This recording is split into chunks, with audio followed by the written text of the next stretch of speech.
Today's topic is going to be quite sensitive. We're going to talk about pain. If you've been alive on this planet for more than a few years, chances are that you are no stranger to the concept of pain. You've either felt it, or witnessed it, or carried the consequences of it, or caused it. Pain is elevated in mysticism, esotericism, as well as occult.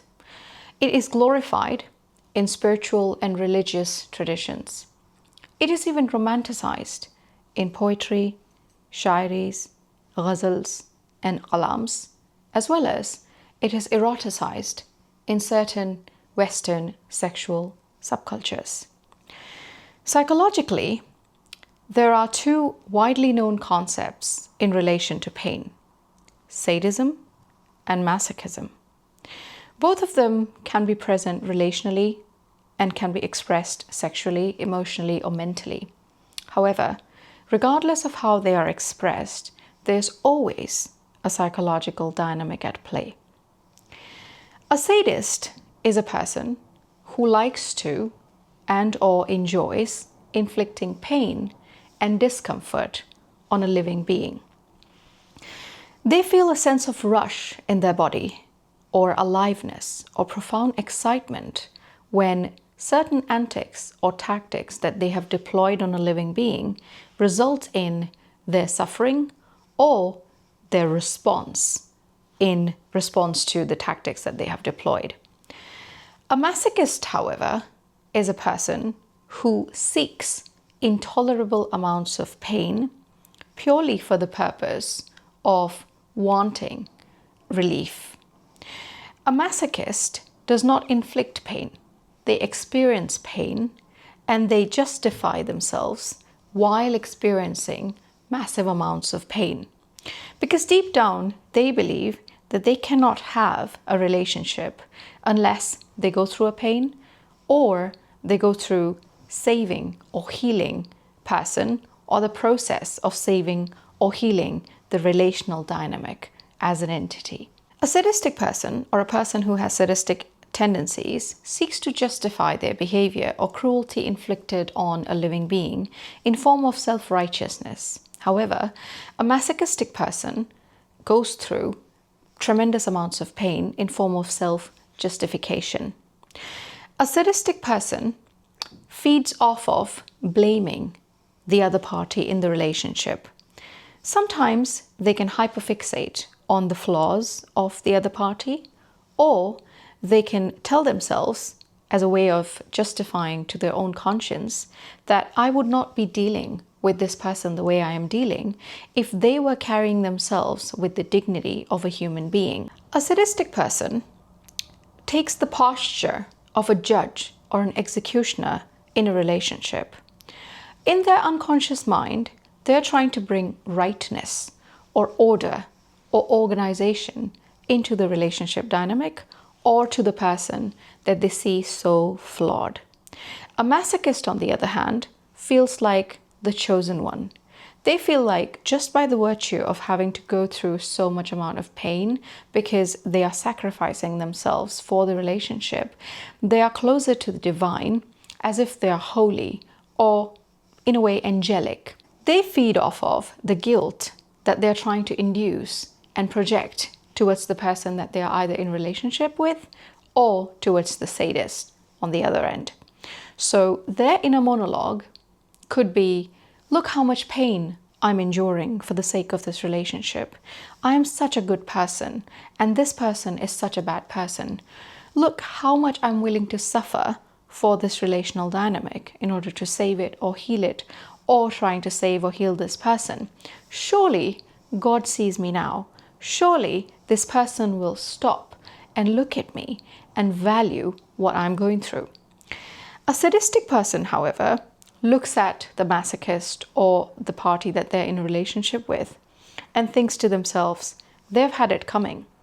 They're not innocent. They were asking for it. I'm only telling them or teaching them how life works. They need to learn, and I will teach them a lesson. In normal, healthy relationship dynamics, two people are in a relationship with each other as human beings.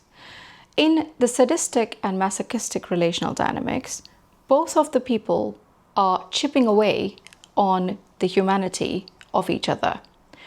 A person who has sadistic tendencies focuses on the flaws of the person that they're in a relationship with in order to justify to their own conscience that they are not doing anything wrong and that they are not dealing with an equal level of human partner. So they diminish the humanity of the person that they're in a relationship with by the way of justifying it to themselves. A masochist, on the other hand, strips away the humanity of the person that they are in relationship with, mostly a sadist, by taking them and considering them as a bad person, an evil person, and a monster sometimes. When two people come into a relationship, that relationship becomes a third entity called a relational entity.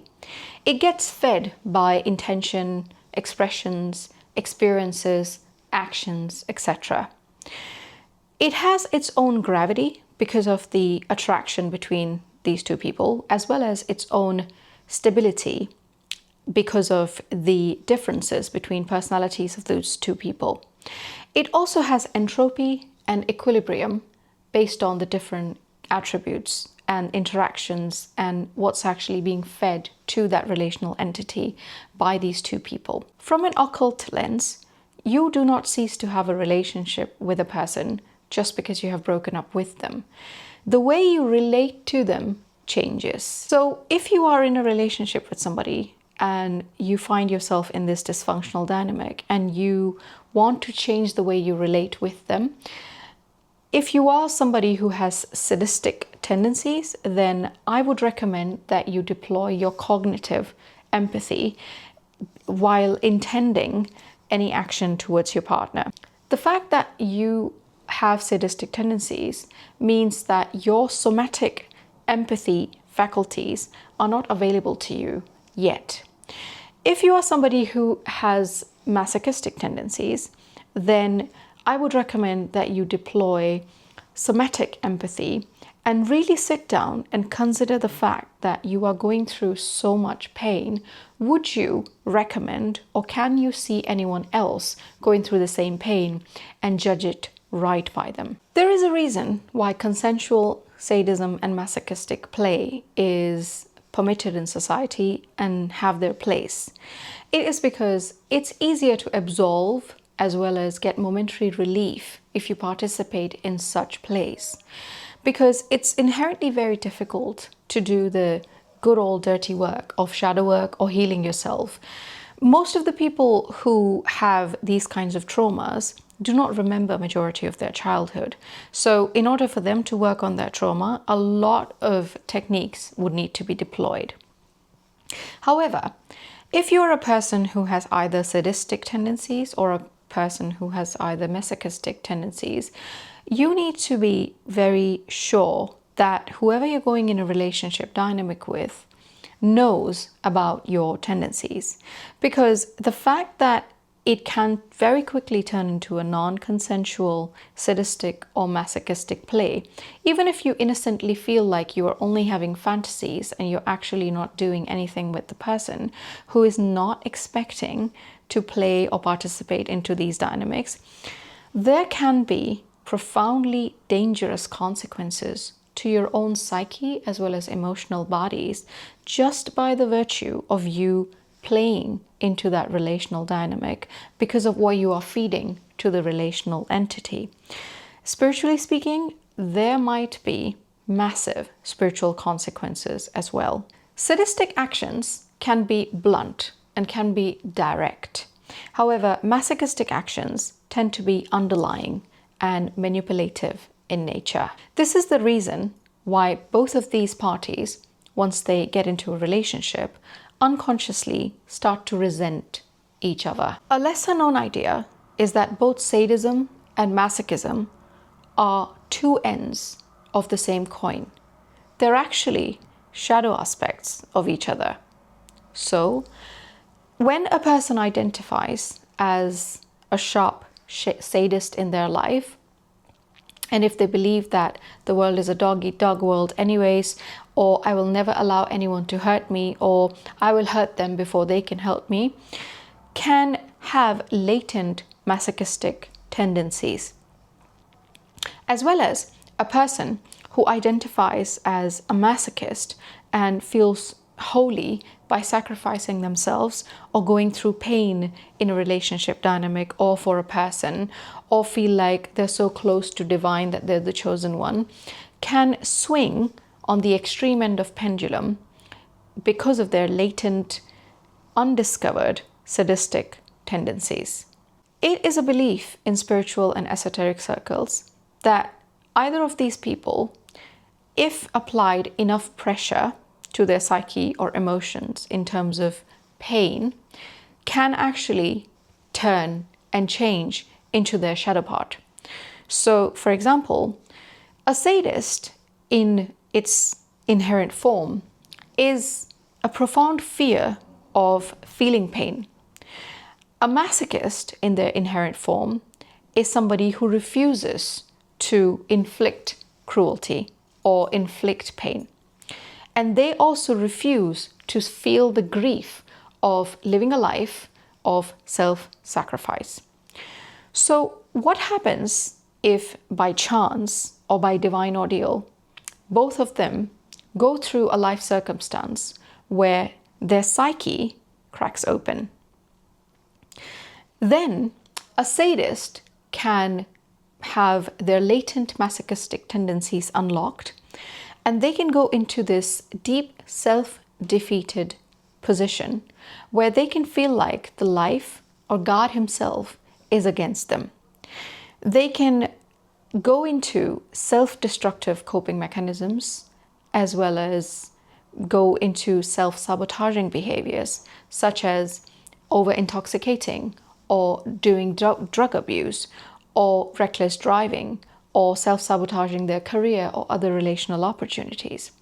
A masochist, on the other hand, if pushed beyond a painful threshold because of life or because of life experience, can tend to become extremely punitive and extremely cold and rigid because they, at that point, decide unconsciously that they will never go back to who they were. I'm not saying that there is always a universal progression here. I'm just saying that there is an interesting symmetry to notice.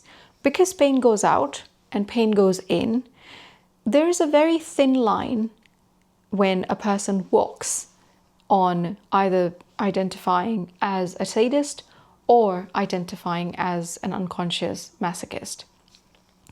It is also quite interesting to note that a person who identifies as a sadist unconsciously behaves as a profound masochist by giving themselves to relationships or allowing themselves to go into relationships where they can be either humiliated or rejected or betrayed or manipulated right at the start.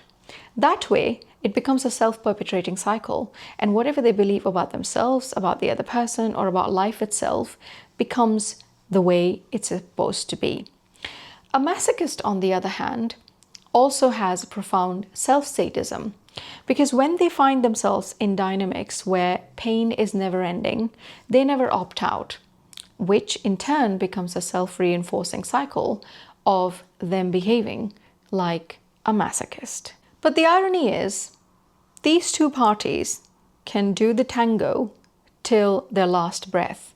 However, a sadist will never feel glorified, and a masochist will never feel justified. Just like anything else in your adult life, the roots of this painful dynamic can also be traced back to your childhood.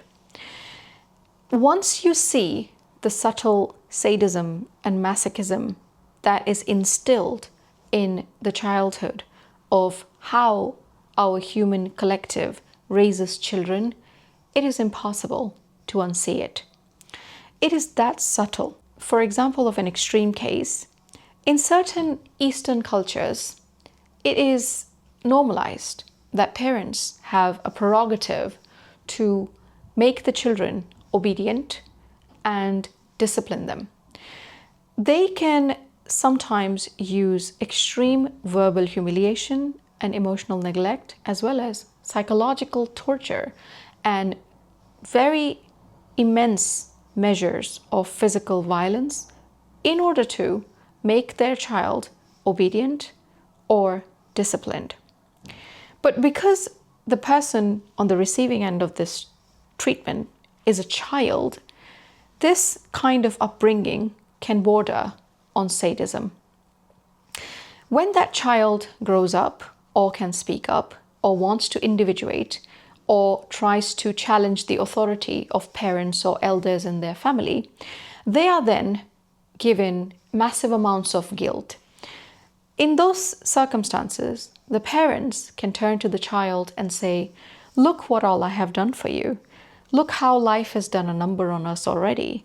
You are our only hope, and I have given you food, clothing, shelter. This is my home, and you're living here, so you have to do and play by my rules. You cannot seek to decide for your life because that is very selfish of you." So, in that kind of upbringing, a child ceases to be a child. They either become a pliable object, depending on the circumstance, where they're being conditioned severely, chronically, and acutely to bring out a desired or a type of an outcome out of them, or they become a dumping ground for their parents' life choices. So, what is the resolution for this suffering? How do we end this? In my opinion, it's the resistance to pain. And where did we learn that from? Our childhood.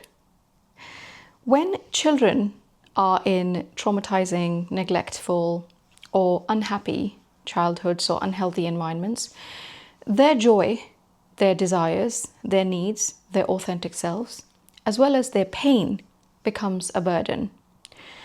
In those childhoods, children are actually prisoners. They are tolerated and conditioned, not really loved. So, when a painful sensation arrives in your body, you unconsciously believe that it might kill you if you allow yourself to sit in it. Also, you might have questions like, how long do I have to do it? Because I feel pain all the time. In essence, when a painful situation arrives and you do not really sit down and allow your somatic body to go through the withdrawals as well as the painful symptoms and rushes and hormones and aches and pins and needles, etc., then you are in a way resisting and running away from your painful sensations. Pain is one of the fewest things that are truly, authentically, and in the most raw form yours. You come into this earth, and the first thing you do after you take a breath is you cry. You go away from this planet, and the last thing that you do is you feel regrets, nostalgia, bittersweet memories. You might cry, you might feel fear, and that is all encompassing with pain. Pain can, depending on what your capacity is to extract from it, can teach you or fuel you, and can also tell you things about yourself that you have no other way of finding out. Esoterically and spiritually speaking, our higher self volunteers for extremely painful experiences. There are so many reasons for it that I will have to take hours in order to explain those to you. But if we look at this entire creation as created by God and look at God against the simple attributes that religions have attained to God, then God is a just God, God is a good God, God is a loving God, God is all there is. And similar rhymes, you can see things where you get a fairer idea that it's all working out for you. In essence, what I want to leave you with is that when pain arrives, meet it like your long-lost lover. Listen to it, sit with it, allow it to express itself to you. Feel the textures of it. Feel it and look into it. Become intimate with it. Allow yourself to understand it. But make sure that you love it as a part of you, but do not enjoy the process a lot, because you might get into a stage where you might tend to or start to enjoying this process a lot, and enjoyment can itself become an attachment. So when pain comes, allow it, take it as a part of you, and become curious towards it and slightly even intoxicated with excitement if you can get to that stage. But when it leaves, allow it to leave. Some people keep certain portions of pain within themselves, which in essence become their walls around their heart because they've been blindsided or disappointed in the past. That is not what I'm talking about here. What I'm saying is that pain has a purpose in your life, and it is very predictable in a way, not in terms of how long it'll stay, but in terms of how it comes and that it always leaves. People in life might betray you. Circumstances might make you feel small, humiliated, manipulated, abused. You can be abandoned. Your pain is one of the very few things that will never betray you, never abandon you, never lie to you. Pain does not wear a mask. Pain does not deceive you. In life, we should be able to get to a stage where we're able to enjoy life with the self-generated joy, as well as when pain arrives, we fully move towards it and orient towards it and look at it with profound curiosity and even slight intoxication that it is finally here. That way, you can live a life which is free. And that is the goal, to be free in suffering and to be free outside of it. Life is a dance of closeness and distance, longing and fear, rhythm and misstep. Sometimes we step on each other's toes while learning the music of being human. Other times we trip over ourselves. But if you so much allow yourself to stop standing at the edge of it and move with it, I promise you that life will become better with every moment.